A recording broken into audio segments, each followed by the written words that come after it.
Hey, friendly neighborhood geek here doing another action figure retro review. We are going to finish our Bruticus week, which I guess this has lasted like 2 weeks.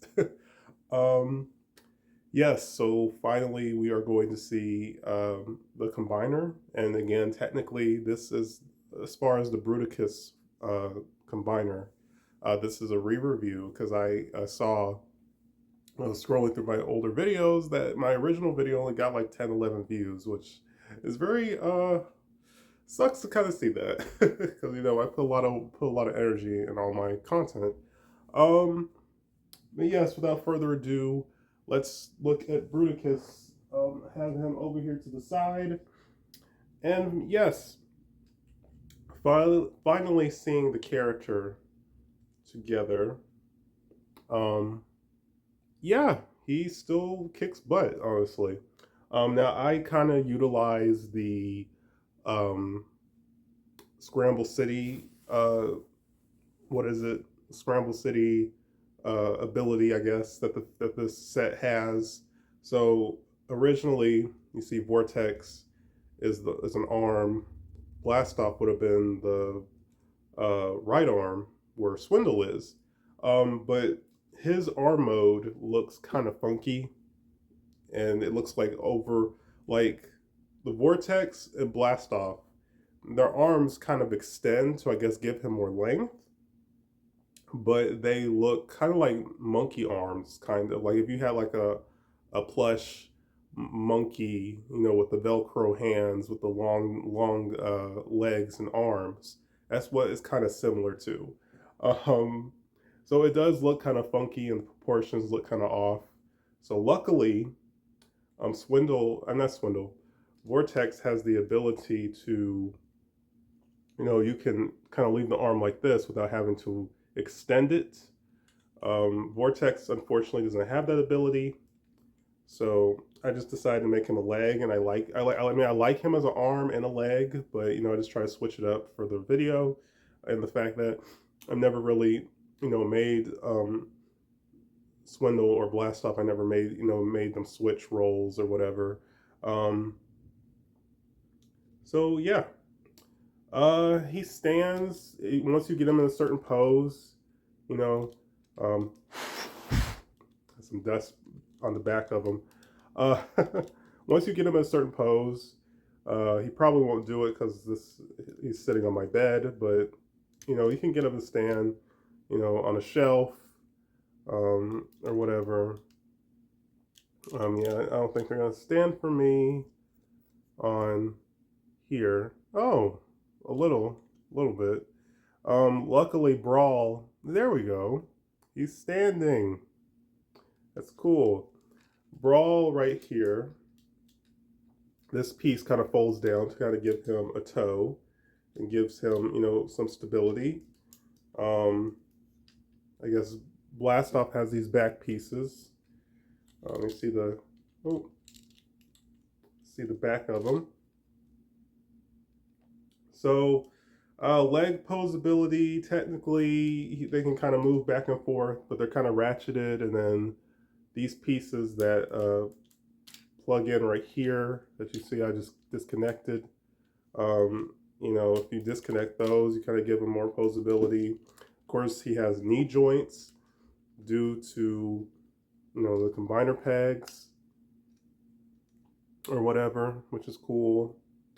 Um, like I said, if you were to extend the helicopter arm, he would have a little bit more movement and posability.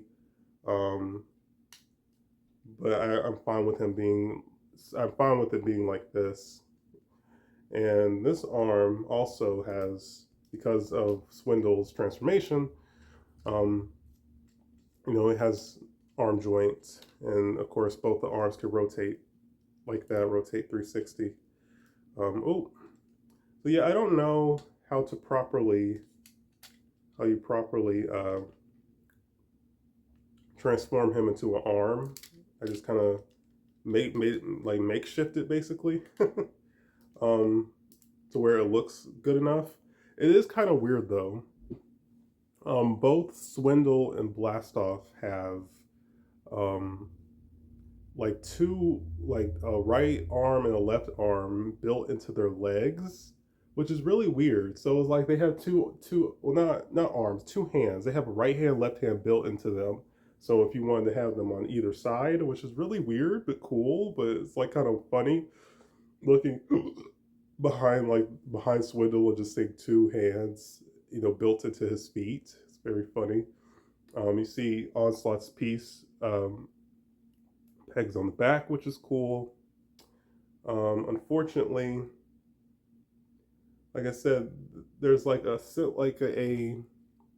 shape here on his chest where the logo, the Decepticon logo, would go, but it's actually under here, but you can't really see it, you know, which is kind of weird. Um, but you see I guess I'll untab. You see the weapons combine, which are awesome. Unfortunately, I don't have my Superion or Victorion out. I put those away. Victorion is in their original box. Superion was in the same box that I was keeping the Combaticons. I think it's pretty cool. I was able to put two combiner sets in one box together. So I probably will do a re-review for those characters because that was I got them like 5 years ago.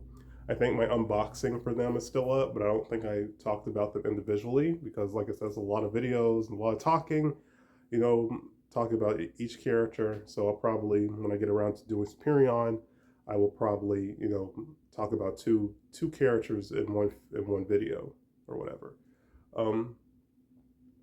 which is cool. But yeah, like I said, I like that these combine neat, and you can kind of switch up how you want them to look. And yeah, here is, I'll show his, you see his other hand. So here is his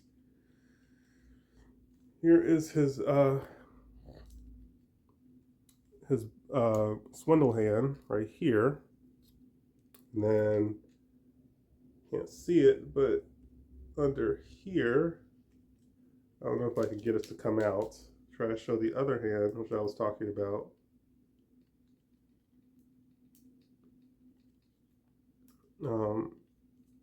And then if you pull this down, you see he has a right hand and a left hand. It's so weird, but again, so you could have them be on each side. So I get it, but it's so weird. Let's see, try to, oh boy. Okay. Now I'm fiddling with the arm to kind of make it look more put together. Real quick. This is going to bother me.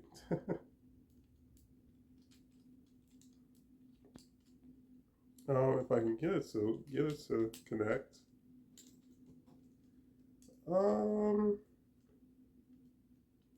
Sort of. I'll fiddle with it later. But again, very charming.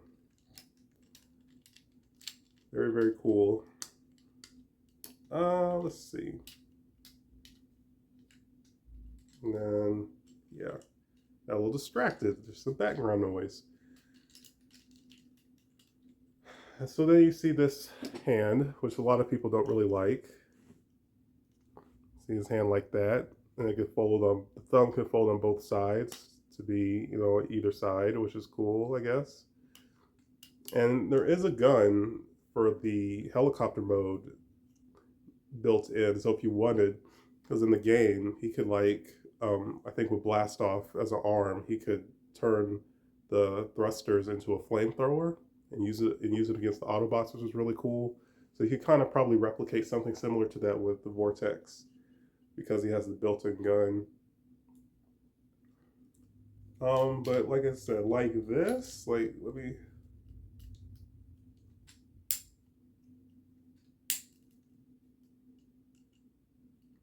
Yeah. I mean, like this. Posed. Yeah, he doesn't look bad. He doesn't look bad like that. Again, yeah, dated, but still very charming. So I can't remember if I mentioned in the earlier videos, but in the original G1 cartoon, Starscream was the one who created the Combaticons, and in a plot to overthrow Megatron and take over the Decepticon ranks or whatever, Decepticon faction. He thought, well, if I had my own team who could also combine, that would give me the upper hand. I think so. I think we saw Bruticus fight Devastator, and later on he fought Menasor as well, which was cool. Um, so that was neat. Of course, he did not succeed, and of course, Megatron recruited the Combaticons is like, absolutely, another combiner on our side. Like, yes, so pretty interesting. Like, he created the Combaticons, and Grimlock created the Technobots, which was cool. But in the Fall of Cybertron game, kind of the way the Constructicons were in the original cartoon, they were very loyal to Megatron. I mean, they were brainwashed, but they kind of took that characteristic of the Constructicons and gave it to the Combaticons in Fall of Cybertron. So in Fall of Cybertron, they were very, loyal, very dedicated to the Decepticon cause. They were very loyal to Megatron. They weren't all too happy when Starscream temporarily, took over. Kind of a spoiler if you never played Fall of Cybertron. And they found him to be very annoying and obnoxious. And just seeing that on screen was very entertaining, knowing that in the original cartoon, Starscream was the one who created them. Um, so my other Fall of Cybertron character, I used to have Fall of Cybertron Jazz, and like I said, I used to have Grimlock. I sold those two figures. But I did get Fall of Cybertron Starscream. Always wanted this figure. It's a bit dated, but I still like it. Ironically, Hasbro had around the time I got this figure, they had announced the Gamerverse version, which in my opinion is 10 times better. It's a modern, take on this design. I've seen that many times in stores. I would really like to get that maybe in the future. I'm like, oh man, are you kidding me? As soon as I get this old figure, you guys announce a new figure. Like, what was the chances of that happening? But you can see him with the Combaticons, which is neat, which is cool.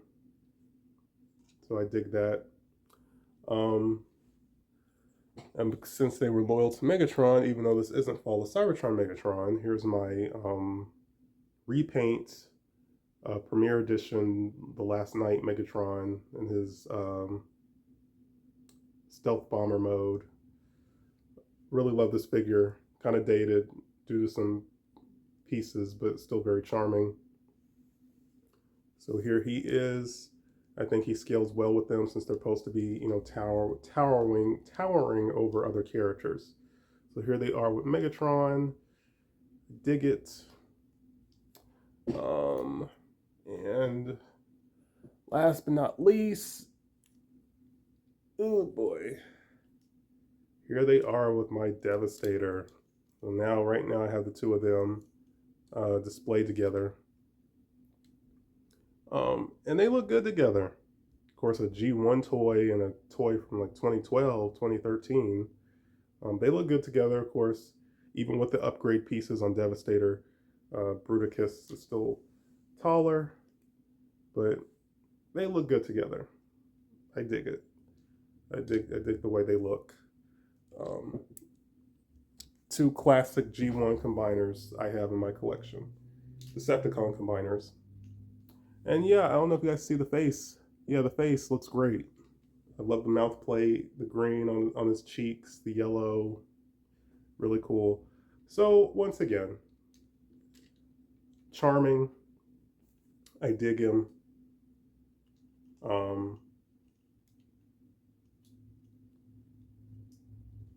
I said, find him to be very fun to look at, fun to mess with.